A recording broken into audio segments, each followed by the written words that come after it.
Hi friends, welcome to my channel. ഇന്ന് ഞാൻ വന്നിരിക്കുന്നത് നല്ല അടിപൊളി ടേസ്റ്റിലൊരു വെറൈറ്റി ഐറ്റവുമായിട്ടാണ് കേട്ടോ. അപ്പോൾ നിങ്ങളാരും ഇതുപോലെ ഉണ്ടാക്കിയിട്ടില്ലെങ്കിൽ തീർച്ചയായിട്ടും ഉണ്ടാക്കി നോക്കുക. നിങ്ങൾക്ക് എല്ലാവർക്കും ഇഷ്ടപ്പെടും. ഒരു 2 ആഴ്ച വരെ കേടുകൂടാതെ നമുക്ക് പച്ച മാങ്ങ വെച്ചിട്ട് ഈ ഒരു റെസിപ്പി എങ്ങനെയാണ് ഉണ്ടാക്കേണ്ടതെന്ന് കാണണ്ടേ. അപ്പോൾ വീഡിയോ ആരും സ്കിപ്പ് ചെയ്യല്ലേ, മുഴുവനും കണ്ട് സപ്പോർട്ട് ചെയ്യണം. നിങ്ങൾക്ക് എല്ലാവർക്കും ഇഷ്ടപ്പെടും. ഇഷ്ടപ്പെടുകയാണെങ്കിൽ ലൈക്ക് ചെയ്യാനും കമൻറ്റ് ചെയ്യാനും മറക്കരുത്. നമ്മുടെ ഈ മാങ്ങ റെസിപ്പിക്ക് ആവശ്യത്തിനുള്ള കുറച്ച് സാധനങ്ങളൊക്കെ ഞാൻ ആദ്യം തന്നെ ഒന്ന് കട്ട് ചെയ്ത് വെച്ചിട്ടുണ്ട്. ഇതിലേക്ക് ഏറ്റവും അത്യാവശ്യമായിട്ടുള്ളത് നമുക്ക് മാങ്ങായും തേങ്ങായും ആകും കേട്ടോ.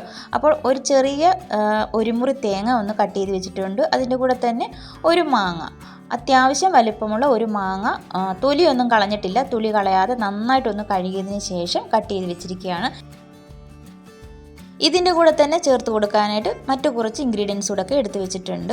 ഇനി നമുക്ക് ആദ്യം തന്നെ ഈ തേങ്ങായും മാങ്ങായും ഉണ്ടല്ലോ ഒന്ന് ചതച്ചെടുക്കണം. നമ്മൾ ഈ മാങ്ങ ചതയ്ക്കുന്ന സമയത്ത് ഒരുപാട് അങ്ങ് അരഞ്ഞു പോകാതിരിക്കുന്നതിന് വേണ്ടിയിട്ടാണ് ഇതിൻ്റെ തൊലി കളയാതെ എടുത്തിരിക്കുന്നത്. അതുപോലെ തന്നെ തേങ്ങായും നമുക്ക് ചതച്ചെടുത്താൽ മതി, ഇത് അരഞ്ഞു പോകരുത്. ഞാനിവിടെ ഇതൊന്ന് ചതച്ചെടുത്തിട്ടുണ്ട്. അപ്പോൾ ഈ ഒരു രീതിയിൽ വേണം ചതച്ചെടുക്കാനായിട്ട്. ആദ്യം മാങ്ങ മാത്രമായിട്ട് നമുക്കൊന്ന് ചതച്ചെടുക്കാം, അതിന് ശേഷം തേങ്ങായും അതുപോലെ തന്നെ ഒന്ന് ചതച്ചെടുക്കാം. അപ്പോൾ അത് രണ്ടും ഞാനിവിടെ തയ്യാറാക്കി വെച്ചിട്ടുണ്ട്.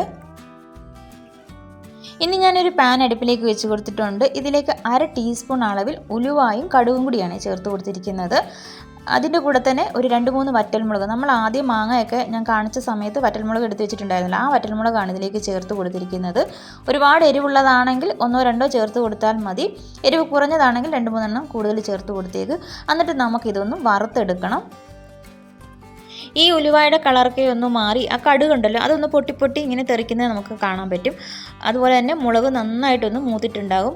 ഈ ഒരു സമയത്ത് സ്റ്റൗവിൻ്റെ ഫ്ലെയിം ഓഫ് ചെയ്തിട്ട് നന്നായിട്ടൊന്ന് ആറിയതിന് ശേഷം ഇത് നമുക്ക് മിക്സിയുടെ ചെറിയ ജാറിലിട്ട് നല്ലതുപോലെ ഒന്ന് പൊടിച്ചെടുക്കാം. ഇപ്പോൾ ഇത് ഏകദേശം ഒന്ന് നന്നായിട്ട് മൂത്ത് വന്നിട്ടുണ്ട്. ഇനി സ്റ്റൗവിൻ്റെ ഫ്ലെയിം ഓഫ് ചെയ്തതിന് ശേഷം തണുത്തതിന് ശേഷം ഞാനിതൊന്ന് നല്ലതുപോലെ ഒന്ന് പൊടിച്ചെടുക്കാനായിട്ട് പോവുകയാണ്. ഇനി അതേ പാനിലേക്ക് തന്നെ ഞാൻ കുറച്ച് വെളിച്ചെണ്ണയാണ് ഒഴിച്ചു കൊടുക്കുന്നത്. അല്പം എണ്ണ കൂടുതൽ തന്നെ ഒഴിച്ചു കൊടുക്കുക കേട്ടോ. ഞാനിവിടെ ഒരു 3 ടേബിൾ സ്പൂൺ അളവിൽ എണ്ണ ഒഴിച്ചു കൊടുത്തിട്ടുണ്ട്. ഇതിലേക്ക് 1/2 ടീസ്പൂൺ അളവിൽ കടുക് കൂടെ ചേർത്ത് കൊടുത്തിട്ടുണ്ട്. എണ്ണയൊന്ന് ചൂടായി കടുകൊക്കെ ഒന്ന് പൊട്ടി വരട്ടെ. അതിനുശേഷം നമുക്കിതിലേക്ക് ഒരു മീഡിയം സൈസ് വലിപ്പമുള്ള ഇഞ്ചി ചെറുതായിട്ട് കൊത്തി അരിഞ്ഞതും ഒരു 4-5 വെളുത്തുള്ളി ഒന്ന് കീറിയിട്ടിട്ടുണ്ട്. ഇത്രയുമാണ് നമ്മളിതിലേക്ക് ഇപ്പോൾ ചേർത്ത് കൊടുത്തിരിക്കുന്നത്. അതിനുശേഷം ഇതൊന്ന് വഴറ്റിയെടുക്കാം. കുറച്ച് കറിവേപ്പിലയും കൂടി ഇതിലേക്ക് ചേർത്ത് കൊടുത്തിട്ടുണ്ട്.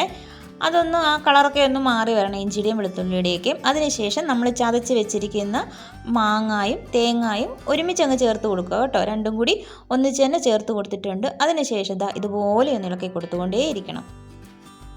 ഇതിൻ്റെ പച്ചച്ചുവയൊക്കെ ഒന്ന് മാറട്ടെ. അതിനായിട്ട് നമുക്ക് ഈ ഒരു സമയത്ത് തീ നന്നായിട്ട് കുറച്ച് കൊടുത്തതിന് ശേഷം നല്ലതുപോലെ ഒന്ന് ഇളക്കി കൊടുക്കുക.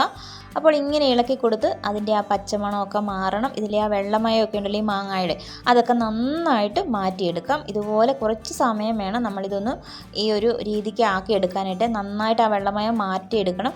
കാര്യം നമ്മളിത് ഒരു 2-3 ആഴ്ചയൊക്കെ നമുക്ക് കേടുകൂടാതെ സൂക്ഷിക്കാനായിട്ട് പറ്റും. അപ്പോൾ വെള്ളമയമൊക്കെ നന്നായിട്ട് മാറ്റി കൊടുക്കണം. ഇപ്പോൾ ഏകദേശം നന്നായിട്ട് മാറിയിട്ടുണ്ട് കേട്ടോ. ഒട്ടും വെള്ളമില്ലാതെ നല്ലതുപോലെ നമ്മളൊന്ന് വറ്റിച്ചെടുത്ത് വെച്ചിട്ടുണ്ട്. ഇനി ഇതിലേക്ക് നമുക്ക് പൊടികൾ ചേർത്ത് കൊടുക്കാനായിട്ട് പോവുകയാണ്. ആദ്യം തന്നെ നമ്മൾ പൊടിച്ച് വെച്ചല്ലോ ഉലുവായും കടുകും വറ്റൽമുളകൊക്കെ ഒന്ന് പൊടിച്ചില്ലേ, അതാണ് ചേർത്ത് കൊടുത്തിരിക്കുന്നത്. അതിനുശേഷം ഇതിലേക്ക് 1/2 ടീസ്പൂൺ അളവിൽ മഞ്ഞൾപ്പൊടിയും ആവശ്യത്തിനുള്ള ഉപ്പുപൊടി ചേർത്ത് കൊടുത്തിട്ടുണ്ട്. പിന്നെ നമുക്കിതിലേക്ക് ചേർത്ത് കൊടുക്കേണ്ടത് കുറച്ച് കായപ്പൊടിയാണ്. അത് നമ്മുടെ ഇഷ്ടമനുസരിച്ച് ചേർത്ത് കൊടുക്കാം. ഞാനിവിടെ 1 ടീസ്പൂൺ അളവിലാണ് ചേർത്ത് കൊടുത്തിരിക്കുന്നത്. അത് കഴിഞ്ഞാൽ പിന്നെ നമുക്ക് എന്ത് ചെയ്യാം, ഇത് നന്നായിട്ടൊന്ന് ഇളക്കി കൊടുക്കാം. ഇനി നമ്മുടെ ഈ പൊടികളുടെയൊക്കെ പച്ചമണമൊക്കെ നന്നായിട്ട് മാറിപ്പോകണം. അപ്പോൾ നന്നായിട്ട് ഇത് ഇളക്കി കൊടുത്തുകൊണ്ടേയിരിക്കുക. നിങ്ങളിത് ഉണ്ടാക്കി നോക്കിയാലേ നിങ്ങൾക്ക് ഇതിൻ്റെ ടേസ്റ്റ് അറിയത്തുള്ളൂ. ഞാൻ ആദ്യമായിട്ട് ഉണ്ടാക്കിയപ്പോൾ എനിക്കൊരു സംശയം ഉണ്ടായിരുന്നു, അയ്യോ ഇതെങ്ങനെയായിരിക്കും, ടേസ്റ്റ് കാണുമോ ഇല്ലയോ എന്ന്. പക്ഷേ ഇത് ഉണ്ടാക്കി ഉപയോഗിച്ച് കഴിഞ്ഞപ്പോഴാണ് ഇതിൻ്റെ ആ രുചി മനസ്സിലായ. നല്ല അടിപൊളി ടേസ്റ്റാണ്. ഒരു 1.5 ഐറ്റം തന്നെ കേട്ടോ.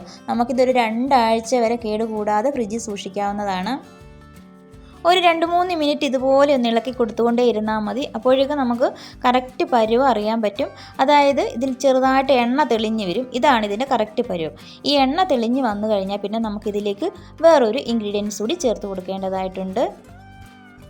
ഈ മാങ്ങയുടെ ആ ഒരു പുളിപ്പും നമ്മൾ ചേർത്ത് കൊടുത്തിരിക്കുന്ന മുളക് പൊടിയുടെ ആ എരിവൊക്കെ ഒന്ന് ബാലൻസ് ചെയ്യുന്നതിന് വേണ്ടി നമുക്കിതിലേക്ക് കുറച്ച് ശർക്കര ചേർത്ത് കൊടുക്കാം. ഞാനിവിടെ പൊടിച്ച ശർക്കര ഉണ്ടല്ലോ അതാണ് ചേർത്ത് കൊടുത്തിരിക്കുന്നത്. ഒരുപാടൊന്നും ചേർത്തിട്ടില്ല. ഞാനൊരു 1/2 ടേബിൾ സ്പൂൺ അളവിലേ ചേർത്ത് കൊടുത്തിട്ടുള്ളൂ. നമ്മൾ ഒത്തിരി ചേർത്ത് കൊടുത്താൽ ഒരുപാടങ്ങ് മധുരമായിരിക്കും. അതുകൊണ്ട് കുറച്ച് മാത്രം ചേർത്ത് കൊടുക്കുക. അതിനുശേഷം നമുക്ക് നന്നായിട്ടൊന്ന് ഇളക്കിയെടുക്കാം. പിന്നെ നിങ്ങൾക്ക് ഈ വീഡിയോ കണ്ടുകൊണ്ടിരിക്കുന്ന സമയത്ത് ഇഷ്ടമാവുകയാണെങ്കിൽ മറക്കാതെ വേഗം ഒന്ന് ലൈക്ക് ചെയ്തേക്കണം. അങ്ങനെ നമ്മുടെ മാങ്ങ റെസിപ്പിയുടെ അവസാന ഘട്ടത്തിലേക്ക് നമ്മൾ എത്തിക്കൊണ്ടിരിക്കുകയാണ്. ഇത്രയും മതി. നന്നായിട്ട് ഇളക്കി കൊടുത്തിട്ടുണ്ട്. ഇനി നമുക്ക് സ്റ്റൗവിൻ്റെ ഫ്ലെയിം ഓഫ് ചെയ്തതിന് ശേഷം നമുക്ക് ഇഷ്ടമുള്ള പാത്രത്തിലേക്ക് ഇത് മാറ്റാവുന്നതാണ്.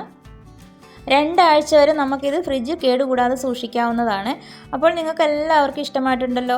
ഞാനിതിപ്പോൾ ഇത് ഒരു പ്ലേറ്റിലേക്കാണ് മാറ്റി കൊടുക്കാനായിട്ട് പോകുന്നത്. കണ്ടോ, നമുക്ക് നല്ല അടിപൊളിയായിട്ട് ഉണ്ടാക്കിയെടുക്കാനായിട്ട് കഴിഞ്ഞിട്ടുണ്ട്. നല്ല ക്രിസ്പി ആയിട്ടാണ് ഇത് ഇരിക്കുന്നത്.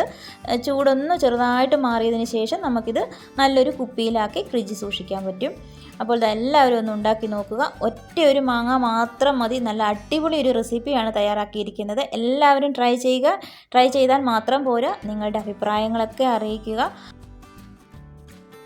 നിങ്ങൾ ഈ വീഡിയോ കണ്ടുകൊണ്ടിരിക്കുമ്പോൾ നിങ്ങൾ സബ്സ്ക്രൈബ് ചെയ്യാതെ കാണുന്നവരാരെങ്കിലും ആണെങ്കിൽ പ്ലീസ് ഒന്ന് സബ്സ്ക്രൈബ് ചെയ്ത് സപ്പോർട്ട് ചെയ്തേക്കണം.